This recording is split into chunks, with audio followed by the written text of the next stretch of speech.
안녕하십니까, 박청입니다. 오늘은 환율, 그다음에 물가, 요즘 말 많죠. 그리고 부동산까지 이 세 단어를 버무려서 이야기를 좀 할까 합니다. 궁극적으로 당연히 금리 얘기도 좀 나오겠죠. 약간 뜬금없어 보이나요? 뜬금없는 게 좀 재밌습니다. 한번 보시죠. 자, 환율 하면 보통 이제 물가하고 연동이 됩니다. 왜? 한마디로 우리는 상당히 많은 걸 수입하죠.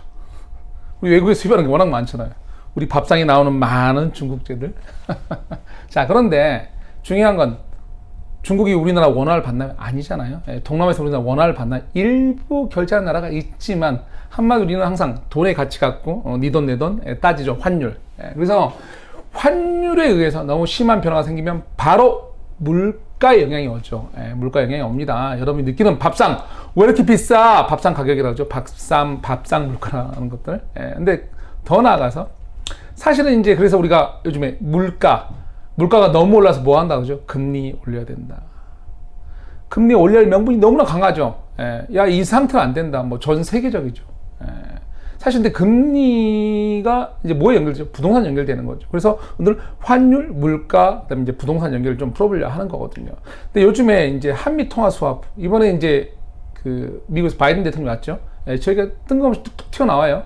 꼭 저걸 그대로 아니더라도 저의 준하는 무언가 하겠다 그랬을 때 당연히 환율에 영향을 줄 것이고 환율은 물가에 영향을 주며 궁극적으로 금리, 그래서 뭐에 영향을 주죠? 부동산. 당연한 거죠.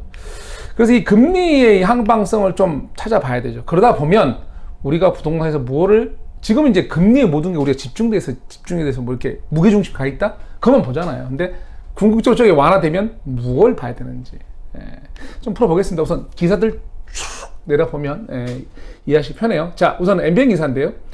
진짜 소비자 물가 상승 이제 시작이래요. 이게 이제 5월 20일 기사인데 인플레이션 긴터널 임박 나오는 게 아니고 임박. 인플레이션 시대 이거죠. 이제 임박입니다. 자, 믿었던 인도마저 불난 밥상 부채질. 이거는 이제 여기 밀 같은 거 보시면 사진 보이시죠? 우크라이나에서 안 되던 거 인도에서 좀 생산하려 했더니 수입 받으려고 했더니 인도가 어떻게 되죠? 자국 내 문제, 뭐 여러 가지 이제 가뭄도 있었고 여러 가지 있는데 수출 중단. 그러니까 물가는 오른다. 이거는 금리하고 별도의 문제죠. 공급 체계라 그러죠. 뭐 코로나 때 일어난 것처럼 시스템, 실제로 공급에 문제가 일어난 거. 이거는 돈의 푼 양하고 관계가 전혀 없죠. 무슨 말인지 아시죠? 자, 이렇게 인플레이션, 물가는 오른다. 이건 금리와 관계가 없습니다. 자, 좀 더 볼까요?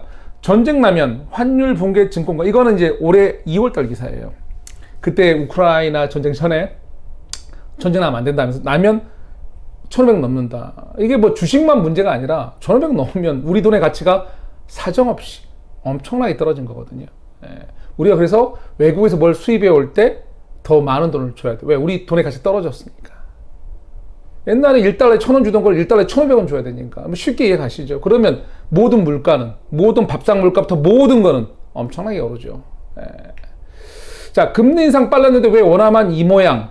당국도 이제 환율 너무 높다. 예전에는 우리가 과거에 보면 적정 어느 정도 환율이 좀 이렇게 일본이 요즘에 정부가 얘기하는 거죠. 엔저.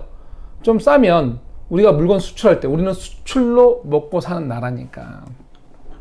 뭐죠? 수출로 먹고 사는 나라니까 물건을 싸게 공급할 수 있으니까 더 많은 수출이 돼서 나쁘지 않다 이런 얘기 했는데 지금은 그 무게중심이 아니죠. 무게중심이 완전히 이동했죠. 뭐에? 인플레이션. 첫 기사할 때 인플레이션 얘기했죠. 인제 터널에보다 초입구다. 우리나라의 현상이다. 전 세계적이다. 지금은 무게중심을 좀 다르게 이동해서 봐야 할 시점이라 이 얘기를 하는 거거든요. 인플레이션. 금리가 이동도 이게 금리만 갖고 조절 안 되는 아까 공급 자체의 문제도 있고 이제 옛날처럼 무조건 환율이 싸서 수출 잘 된다 이게 아니고 중요한 건 우리 같이 수입을 많이 나가는 물가가 너무 더 오를 상황이라서 이거를 좌시할 수 이게 보고만 있을 수 없는 상황이다. 자, 떨어질 줄 모르는 수입 물가 올 무역 적자. 떨어질 줄 모르는 수입가 우린 중요하다니까요. 우리 왕창 수입해서 먹고 사는 나라에서 되게 중요한 이슈예요, 저게. 그래서 어떻게 된다 이제 환율을 방어해야 돼요. 근데 마음대로 방어하나요? 우리 보통 이제 미국에서 건드는 게 확률 조작국이라 그러죠. 함부로 방어해서 하면 태클 걸죠. 모든 면에서 제재를 가하고. 그냥 마음대로 할 수도 없죠. 마음대로 않고 허락 받고 좀 안전장치 만드는 방법이 뭐다? 뭐 통화 스와프 이런 거예요. 자, 좀 더 보면 물가 5% 유입하고 기대 인플레 3%대 커지는 기준금리 인상 압박 받는 거죠. 뭐 때문에? 물가. 우리 계속 그랬잖아요. 우리가 환율을 얘기하면서 환율이 물가에 영향을 주는 거고, 우리 다 수입하니까. 물가가 이 금리를 압박한다. 이제 이 그런 기사들이죠. 예, 금리 압박해요. 자, 이렇게 물가가 계속 오르면 금리 압박해서 올려라 되는데, 만약에 원당인 환율, 1차 이 마지막 방어선이 사실 이 금리를 올려서 물가를 내려앉히는 건데, 그보다 먼저 방어할 수 있는 수단. 아까 보셨잖아요. 환율, 물가, 금리. 먼저 금리로 방어해서 물가 잡기 전에 뭐라고 하면 된다? 환율을 좀 방어를 하면, 우리 돈의 가치를 좀 지켜내면, 그럼 물가 상승률이 상당히 완화될 수 있다 얘기하는 거. 그래서 이제 그 완화된 장치로서 하나 얘기 나오는 게 한미 통화 스와프 얘기 나오는 거죠. 근데 이게 이제 막상 저거 된다 함부로 말 못하는 게, 우리가 이게 연장하는 걸 거절하다시피 해서 전 정부 했거든요. 그러니까 이제 이거 막 말하면 쟤들 진짜 위험한가? 잘못된 신호를 이 외환시장에 줄 수도 있잖아요. 그래서 이제 이 얘기가 나오긴 나오는데 어떻게 나오냐? 통화 스와프 준하는 채널 구축한다. 필요는 한데 아직은 아닌데 약간 다르게 포장하는 거죠. 하긴 하겠죠. 근데 어떤 식으로 하던 뒤에 부분 고환율 안정되나? 환율 방어죠. 우리 물가 안정의 방어 사람들은 생각하는 게 금리만 생각하세요? 아니라니까. 대한민국은 정말 많은 걸 수입해요. 그래서 어떻게 한다? 환율이 먼저예요. 환율. 지금처럼 전 세계가 인플레이션, 특히 공급체까지 망가지는 상황, 이거는 뭐 금리가 조절되는 상황이 아니니까, 이런 상황에서는 오히려 우리 돈의 가치가 높은 게 나쁘지 않다. 자, 이거는 이제 예전에 이제 이번에 윤석열 정부 들어서면서 이제 어떤 사설이었죠. 치솟는 미친 물가, 정권 명운 걸라, 이런 식으로 맞는 얘기죠. 할 수밖에 없죠. 근데 명운을 걸려면 단순히 금리만 조정이 된다 안 된다? 아니다라를 제가 반복적으로 얘기하는 거죠. 지금 환율부터예요. 자, 근데 그래서 환율을 안정하기 위해서 꼭 한미 통화 스와프든 뭐든 할 거예요. 근데 하게 되면 원화가치 상승되면 안정되겠죠. 당연히 수입 물가 안정되죠. 그러면 전체적인 생활 물가 안정에 기여를 하겠죠. 그러면 금리 인상을 계속 우리가 시키는 이유가 뭐죠? 금리 인상 왜 압박받죠? 아까 보셨잖아요. 한국은행 보셨잖아요. 미국에 올려서 그것도 일부 있지요. 이 금리 차이가 있으면 안 되고 자금이 나간다고 말을 하니까. 그러나 궁극적 제일 강한 압박은 생활 물가예요. 서민이 못 살아요. 자, 금리 인상이 상당히 완화되겠죠. 일부는 올려도 공격적이냐 완만하냐 뭐 이런 얘기를 하는 거거든요. 자, 그래서 금리 인상 명분이 완만해지면, 다시 한번 어떤 부분에서, 부동산 부분에서는 우리가 봐야 될 중심이 약간 이동한다. 우리가 환율 부분에서 과거인 수출, 지금 수입으로 무게의 중심이 이동해서, 왜? 인플레이션 때문에. 그와 같이 부동산도 지금 금리만 진짜 금리 중심을 봐야 되죠. 맞죠? 틀린 게 아니죠. 그런데 저렇게 되면 이제 금리가 아니고 금리 외 다른 요인 중심 이동이 되는 거니까 다른 요인을 봐야 되는 거죠. 우리 시장을 볼 때. 이런 거죠. 실질적인 거.